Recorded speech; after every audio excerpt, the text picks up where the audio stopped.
Yo, what is up YouTube and welcome back dito sa aking panibagong video. Itong APK na ituturo ko ngayon is support wall hack and more mino pa kasi marami itong mga support tulad ng spawn weapon and magte-teleport ka sa city hall, LS, LSPD. Tapos itatry natin ngayon kasi may mga tao dun. May mga player dyan na mga nag-grind.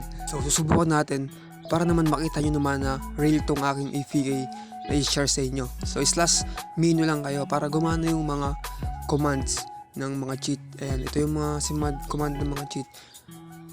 I-click nyo lang tong ESP name, heal armor.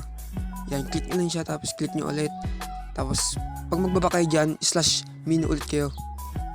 Slash menu. Tapos yan, okay na. Nakikita nyo naman, diba? Real yan. Kahit malayo pa kayo, makikita nyo yan. So maganda itong APK na to sa mga bakbakan pag magbabaril lang kayo. Pero huwag nyo nang kakabusuhin. So napaka-solid ng APK na to guys. Tsaka alam nyo, less apes ito. Tsaka wala siyang APS, wala siyang force close. Yan, napaka-solid talaga ng APK na to. So yun, ipapakita ko pa sa inyo yung ibang cheat. Yan, may mga spawn dyan. Spawn M4, sniper rifle. Tapos pwede kayo mag-teleport sa City Hall, LSPD, Hospital LS. Tapos meron pa dito voice. Yan, syempre higit sa lahat itong voice chat, kaya napaka-solid talaga ng APK na to. So slash menu ulit kayo para mag-back. Ganun lang guys, napaka-basic lang ng APK na to. So yun, nakikita nyo naman, kahit saan kayo pumunta makikita nyo yung mga player. Yan, meron pa sa taas.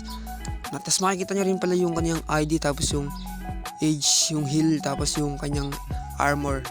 Makikita nyo rin kung may armor siya o wala, ganun. So ayun, nakikita nyo, napaka-solid talaga guys.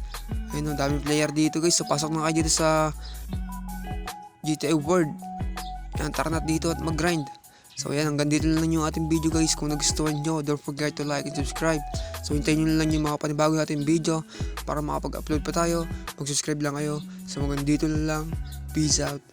Peace. Thank you sa mga nag-subscribe sa akin. Peace out.